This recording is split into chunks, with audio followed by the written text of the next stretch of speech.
Si vous nous retrouvez à l'instant, vous avez fait le meilleur choix, c'est celui de regarder Info TV et surtout son programme Espace Miné. Nous sommes mercredi Diaspora. Nous vous l'avons dit en ouverture ce matin, nous posons la question de savoir s'il faut absolument sortir du pays. Est-ce qu'il faut absolument sortir du Cameroun en ce moment pour aller chercher fortune ailleurs? Et nous allons commencer par Alain Douk. Alain Douk, c'est vrai que ce n'est pas la première fois que nous avons ce genre de problématique, mais compte tenu quand même de l'intérêt, nous avons pensé qu'il fallait revenir ce matin parce qu'ils sont nombreux, les Camerounais, surtout la catégorie jeune, qui se disent qu'il faut absolument partir. Est-ce qu'il faut absolument partir? Vous soulignez absolument. Absolument, absolument. Absolument, si je disais oui, je serais véritablement en porte-à-faux par rapport à la posture qui est la mienne. La preuve, c'est que je suis là.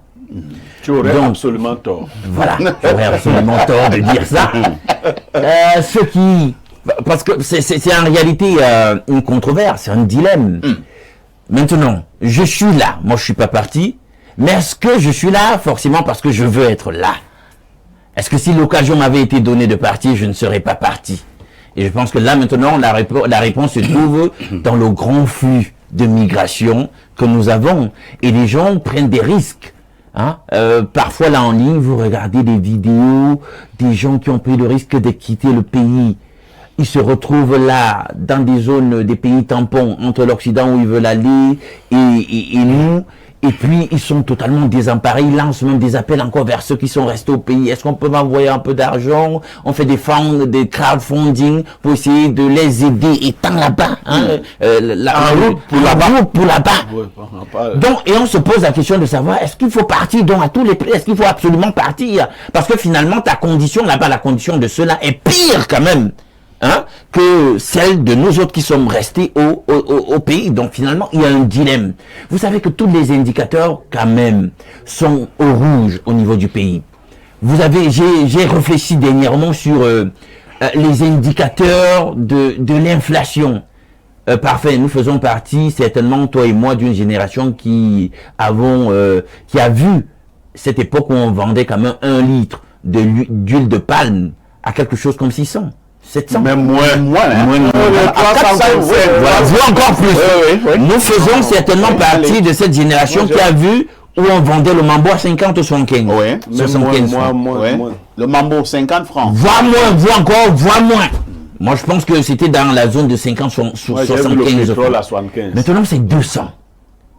Donc, vous voyez que c'est grave en réalité. Les Camerounais suffoquent. Ils n'arrivent pas à tenir. D'aucuns se mettent même à mendier. Je ne peux pas vous dire combien de fois tu marches dans la rue et tu trouves un compatriote qui utilise un subterfuge pour essayer de te dire je vais juste là à côté. Mais parfois, quand son compatriote lui te pose ce genre de préoccupation, alors que toi tu n'es pas très éloigné de là. Même tu n'es même pas très éloigné de sa situation. Mais tu sais, on peut toujours grader. Comme toi tu as une veste. on peut toujours grader les niveaux de problème. Donc du coup, tu te regardes, tu te dis non, je suis quand même plus bien loti que celui-là, et tu cherches comment tu peux sortir 500 francs, tu lui donnes. Tu sais que parfois que c'est juste un prétexte qu'il utilise. Ouais. Il a faim, c'est tout. Ce n'est pas pour payer le taxi ou pour quoi que ce soit. Comme il essaie de te faire quoi, non, je suis coincé, je veux juste que tu m'aimes là, etc. Tu sais ça. Et tu vois qu'il n'est même pas sur la route de Messassi.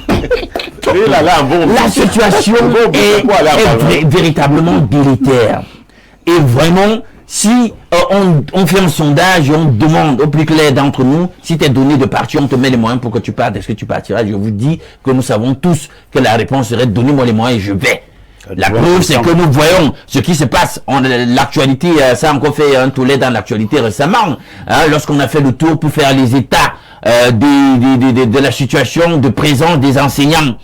Hein? Et on voit qu'il y a une importante migration. Un peu plus de 3 000. Voilà, ils ne sont pas là et ils ont immigré. Donc, la réponse est là en elle-même. Mais je dis que véritablement, on peut remettre ce pays sur les rails. Notre pays, c'est un pays formidable. C'est un pays riche. C'est un pays dynamique. C'est un pays avec de grandes potentialités. Des gars qui ont de la matière grise. La preuve, c'est qu'ils sont dans des conditions très difficiles. Et quand ils se retrouvent où des conditions sont réunies, ils performent du mieux possible. tant dans les activités de la création par l'esprit, les activités intellectuelles, que même physiquement. Vous avez encore le kanganou, hein, etc. Et bien d'autres qui font de la boxe et qui essaient de s'imposer. Donc je dis que on doit simplement repenser ce pays et le remettre politiquement sur les rails. Et dès qu'on va créer des conditions qui permettent que le Camerounais se sente à l'aise chez lui, qu'il y ait cette espèce de cohésion nationale et tout, je pense que personne ne voudra même plus envier d'Ali quelque part. Chacun voudra rester chez lui. Doit-on absolument partir du pays pour trouver mieux ailleurs? Je vous pose la question, Bernard Orona. Doit-on absolument partir? Je pense qu'honnêtement, non. On ne devrait pas absolument partir. Si je dis on ne devrait pas, c'est parce qu'en réalité, c'est de ça qu'il s'agit. Partir absolument, c'est un peu comme cet Ivoirien qui voulait absolument partir. Et donc, vous avez vu également, vous avez regardé la vidéo, un Ivoirien qui est parti absolument parce qu'il voulait partir absolument de Côte d'Ivoire, qui s'est retrouvé en Allemagne entre les mains d'une dame qui l'exigeait de lui faire l'amour 10 coups par jour. Par jour? Par jour, oui. Dis-lui l'histoire comme ça. Oui, authentique. Incroyable. Donc, il a fait une vidéo dans son trou, là où la femme l'a embrigadé. Et elle pleurait, elle disait, je n'en peux plus, je n'en peux plus. Elle met les produits dans la nourriture. Donc, pour que le gars le gars, je dis, il lui a mis 10 coups par jour. Donc, la femme allemande blanche était insatiable. Elle était, comment vous appelez ça? Nymphomane. Elle était une nymphomane. Et donc, du coup, elle a recruté quelqu'un qui voulait absolument partir. Et il souffre là-bas pour le moment. Et voilà le prix à payer. Et oui, pour le moment. Bon, c'était juste une petite anecdote pour illustrer, à côté des autres anecdotes que Alain Douk a égrenées tout à l'heure. Évidemment qu'on ne doit pas absolument partir. On ne doit pas absolument partir parce que partir à tous les prix, c'est dangereux. C'est dangereux même quand le pays, votre pays, vous pousse à bout. Parce qu'aujourd'hui, les Camerounais sont véritablement pris au piège. La vie est invivable, les gens suffoquent. L'inflation atteint des proportions à la limite inadmissibles. Le coût de vie même. Même la bière que d'aucuns prenaient à 700 ou 600, la bière aujourd'hui est presque à 1000 francs. En sourdine. La bouteille en sourdine. Au vieux au-dessus du ministère du Commerce, qui s'occupe plutôt du riz, Big Joe, ces derniers temps. Il y a beaucoup de problèmes. C'est quand même une bonne chose, non, Bernard? Non, c'est pas une bonne Non, chose. d'avoir du riz. Non. Parfois, Si ici, la bière est chère, même du riz, vous n'en avez pas. Ça devient compliqué. parfois, ici Le riz pour combien en de 2008, le Sénégal a eu les mêmes problèmes de la faim Oui. que le Cameroun. Et en 2008, pendant que nous, on a voulu faire, on a voulu prendre des mesures, quelques mesurettes cosmétiques, le Sénégal, lui, il allait en profondeur et a mis sur pied un plan qui a permis que 3 ans après, ils exportaient déjà le riz. Et aujourd'hui, nous avons toutes les conditions, 10 fois mieux que le Sénégal, pour produire le riz dans les 10 régions du Cameroun, dans les 58 départements. Nous pouvons le faire, mais vous pensez que si nous n'arrivons pas à le faire, c'est parce qu'il n'y a pas de volonté politique. Pourquoi? Parce que ceux qui doivent appliquer cette politique sont eux-mêmes les propriétaires des agréments pour importer le riz en Inde et en Thaïlande. Ah bon? Bien sûr. Vous le savez. Non. Et on reçoit des centaines de milliards pour rien. Donc, ces gens se partagent beaucoup de milliards par an à travers leurs agréments, qu'ils louent d'ailleurs. Qu'ils louent, parce qu'il y a des gens qui ont des agréments qu'ils louent. Vous savez que si vous êtes bien introduit à la présidence, on peut, Bernard Rona, on peut me donner un agrément pour importer le riz ou le sucre.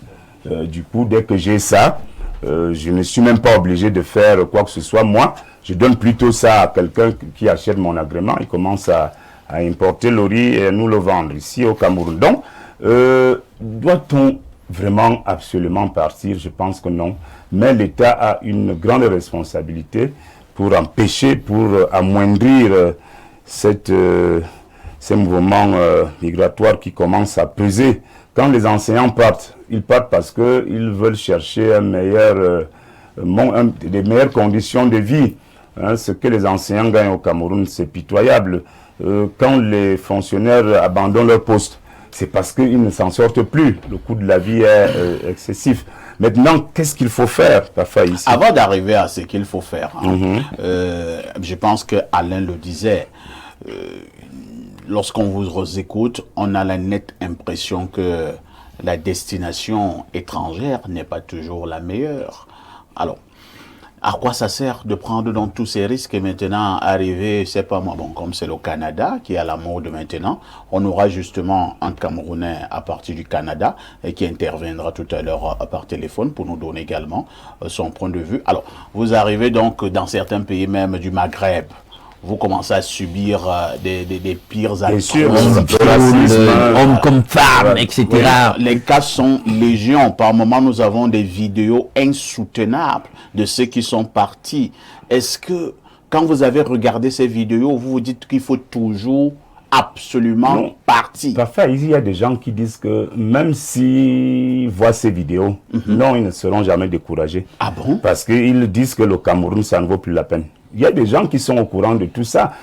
Parce que quoi? Parce que... Bon, tu as pris un cas là tout à l'heure, Bernard, où un monsieur est arrivé, vous avez dit c'est en Allemagne. En Allemagne. Oui. Et une dame, une Allemande. Il est devenu esclave sexuel. Il est devenu un esclave sexuel. Il doit faire cette affaire-là. Il mange bien. 10 fois par 10 fois par jour. Mais au Cameroun, il n'avait pas ce genre de C'était un Ivoirien, c'était un Ivoirien. Bah, en Côte d'Ivoire, il n'avait pas ce genre de Pas du punition. tout, pas du tout. Donc, quand il a eu l'opportunité de voyager, il a cru que c'était une bonne offre et puis que les conditions étaient belles pour que lui, il arrive en Allemagne, il peut apprendre à faire la mécanique, etc. C'est une ville industrielle. Mais quand il arrive là-bas, il se trouve à faire autre chose plus compliqué que ce qu'il imaginait. Et le gars dit, mais mon Dieu, là, c'est très compliqué. Et il pleure. Ben, c'est pas facile, pas fait. Bernard? Oui. Avec votre permission, nous allons au téléphone où justement un Camerounais nous attend du côté de Montréal au Canada. Sa Majesté Ousmane Diop, bonjour. Bonjour, bonjour. Je souligne que vous êtes chef de la communauté musulmane de l'arrondissement de Dibombari. Vous êtes membre du conseil des chefs du littoral et du sud-ouest. Vous êtes du conseil des imams, des dignitaires musulmans du Cameroun. Vous êtes par ailleurs chef d'entreprise, PDG de Deep Industries. Ce matin, nous voulons savoir si lorsque vous êtes Camerounais et surtout un jeune Camerounais, vous devez vous dire maintenant qu'il faut absolument sortir du pays pour chercher mieux ailleurs. Parfait, ici, vous savez, chacun peut penser ce qu'il pense, mais je ne pense pas que c'est la solution.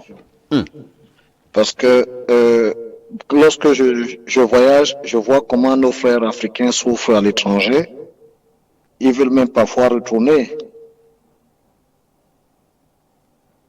Et il n'y a pas moyen. Et il n'y a pas moyen. Il n'y a pas moyen. Mais si nos frères veulent absolument, à un moment donné, partir, est-ce que vous ne vous dites pas que c'est parce que le Cameroun n'a pas offert les meilleures conditions de vie? Déjà, parfait, ici, si le Cameroun n'avait pas offert les meilleures conditions de vie, ce que vous n'êtes pas là, vous êtes là aujourd'hui. Il faut vous pensez que chez moi c'est meilleur? Qui va à la chasse perd sa place? Et qui va construire le pays si on part? Entre-temps, vous-même, vous êtes au Canada. C'est un voyage. Ma famille vit au centre Caisse à Bonabéry. Je vis avec mon épouse et mes enfants là-bas. Et déjà, je suis chef d'entreprise en tant que majesté. Sa Majesté Ousmane Diop, que faut-il faire pour décourager le plus grand nombre de Camerounais à ne plus prendre le chemin de l'exil? Déjà, c'est la foi. C'est d'abord la foi. Il faut avoir la foi en toi-même d'abord. Parce que si tu n'es pas persévérant, tu vas penser que la vie est facile à l'étranger, tu vas ramasser de l'argent à l'étranger. Ce n'est pas le cas. Donc, je pense qu'il faut être créatif. Par exemple, les Bensikinés sont là, c'est des licenciés. Ils ont des licences, c'est des intellectuels. Comme on appelle au Cameroun, c'est les longs crayons. C'est ceux qui ne veulent pas faire n'importe quoi, qui pensent que c'est facile à l'étranger. Et c'est plus difficile à l'étranger. Je pense qu'il faut supporter le pays. C'est la seule solution. Est-ce que vous ne tenez pas ce langage, peut-être parce que vous avez réussi, ou alors vous êtes dans des bons couloirs de soutien au Cameroun? Parfait, ici, avant d'être chef d'entreprise, je suis caroleur de métier. J'ai travaillé dans des chantiers sans publicité à Douala. J'ai travaillé à la gare de Bessengue comme caroleur. Et si j'étais parti du Cameroun, je devais travailler là-bas? Non. Quel est le conseil que vous donnez à ces jeunes Camerounais qui véritablement se disent qu'ils ont perdu tout espoir étant au Cameroun, à ces Camerounais, ces jeunes Camerounais qui pensent que l'ordre gouvernant ne leur offre plus d'autres opportunités? Ben, parfait, ici, je pense que ce n'est pas le gouvernement qui va d'abord nous donner. Nous devons nous-mêmes d'abord chercher à avoir la foi. Si quelqu'un vient te dire vraiment, voilà, j'ai des diplômes, passe mon annonce à la télé, je pense que tu vas l'aider et il aurait la chance. Même s'il va accepter de travailler ce qu'il ne mérite pas par rapport à ses diplômes. C'est là le problème. Il faut supporter le pays. Parce que nous tous, nous voyageons pour rentrer au pays. Et si tu n'as pas la force de voyager et rentrer au pays avec quelque chose, ça veut dire que tu dois chercher à créer sur place. Le gouvernement ne peut pas couvrir tout le monde. C'est comme un père qui a 30 enfants, mais il ne nourrit pas tous ses enfants. Sa Majesté Ousmane Diop. Oui, parfait, ici. Info TV vous dit merci. Merci à vous. Nous saluons donc Sa Majesté Ousmane Diop est camerounais, chef d'entreprise. Pour l'instant, il se trouve du côté de Montréal au Canada. Il pense que l'Europe ou alors cette destination, ce n'est pas toujours le paradis. Il faut garder la foi, il faut travailler dur. Pierre Blériot-Niemek, où est-ce que vous vous situez lorsque nous parlons, lorsque nous reposons cette problématique ce matin? Alors, parfait, ici, il y a un mythe qu'il faut démystifier. Le mythe selon lequel tous ceux qui sont partis ont réussi mieux que tous ceux qui sont restés. Ouais. C'est faux. Si vous allez en Europe, vous verrez des Camerounais qui souffrent énormément. D'autres Africains qui souffrent. Je parle du point de vue matériel. Je ne parle pas d'autre chose. D'ailleurs, tous ceux qui ont le temps pour s'attaquer aux gens sur Internet n'ont pas d'emploi là-bas. Ah bon? Ils sont des sans-abri. Et être sans-abri chez les autres, c'est toujours plus grave qu'être en difficulté chez soi-même. Donc, il faut déjà dire aux gens qui partent que ce n'est pas tout le monde qui réussit. Il y a un deuxième mythe. C'est qu'on croit qu'on peut être fainéant au Cameroun. Une fois en Europe, on n'est plus fainéant. Non. Si tu es fainéant au Cameroun, on te met en Europe, tu ne vas pas du tout t'en sortir. Parce que là-bas, ça va vite. Maintenant, le troisième aspect de mon analyse, c'est que c'est une décision strictement personnelle.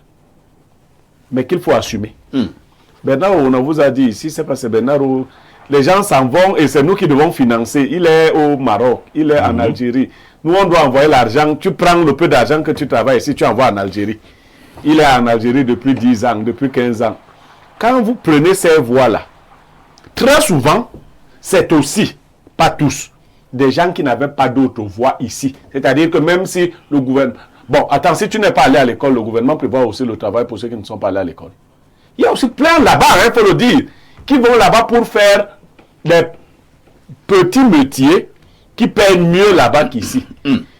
S'ils les faisaient ici, ils n'auraient pas eu... Parce que la plupart de nos frères, cousins qui sont allés en Europe, tu as des cousins qui volaient, des cousins qui faisaient le pouce au marché, des choses comme ça. Bon, quand ils partent en Europe, ils deviennent les riches de la famille, entre guillemets. Voilà une bonne catégorie. Ceux qui peuvent faire des sorties normales, soit comme étudiants, soit comme travailleurs, ont tout à fait le droit d'organiser leurs sorties, mais de les assumer. Pour le reste, je ne dédouane pas le gouvernement. Il s'est montré assez paresseux, assez inconscient pour organiser. Chacun doit savoir que nous sommes appelés à nous battre où que nous nous trouvions. Il faut donc, en démystifiant le premier, me dire qu'il y a des Camerounais qui sont restés ici, à qui le gouvernement n'a tendu la main d'aucune des façons, et qui s'en sortent très bien, par leurs efforts personnels. Je dis donc, c'est des choix qui sont des choix personnels. Quand j'étais étudiant, ma maman voulait que je voyage. Malheureusement, je n'ai pas l'âme d'un aventurier. Elle voulait que je voyage, que j'aille en France. Ah ben, je n'ai pas voyagé. Là-bas, il n'y a pas la polygamie. Hein. Bon, là-bas, surtout que là-bas, il n'y a pas la polygamie. Je sais pas. Tu serais devenu un grand ténor de la basse, par exemple. Non, je ne crois pas humblement qu'aujourd'hui, elle puisse regretter le fait que je suis resté ici. J'ai un cadet qui a voyagé, qui a une vie. Tout à fait. Mais je n'en vis pas sa vie. Hein. Et aux États-Unis. Non, je n'en vis pas sa vie. Je préfère le dire calmement comme ça. Donc, je vais dire que chacun a son itinéraire. Mais assumez vos... Il y a des gens les gens qui ont l'âme aventureuse. Et autre chose, il a dit il n'y a pas la polygamie. Tu ne peux pas être quelqu'un qui veut avoir beaucoup d'enfants comme moi, tu décides de voyager. Moi, c'est depuis longtemps que j'envisage d'avoir 20 à 22.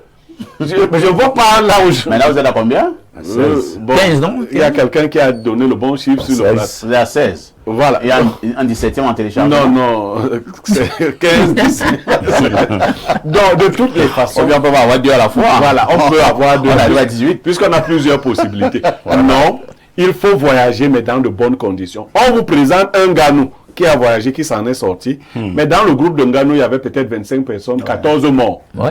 Ah, qu'est-ce que vous dites aux 14 familles qui ont perdu 14 personnes? Moi, je ne peux pas vanter l'exemple de Nganou.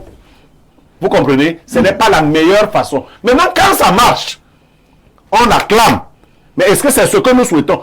Une fois le président de la République a vanté, il ne faut pas dire aux jeunes d'entrer dans le désert. Je suis sûr que Nganou lui-même, quelquefois dans le désert, a dit, eh Seigneur, viens seulement au secours. Oui, et Mais c'est Nganou même a parlé aux jeunes dernièrement Oui. en leur disant ne prenez pas ce chemin. Voilà, Nganou l'a dit. C'est pas parce que je suis passé par là que j'ai été un des rescapés que je vais dire qu'essayez.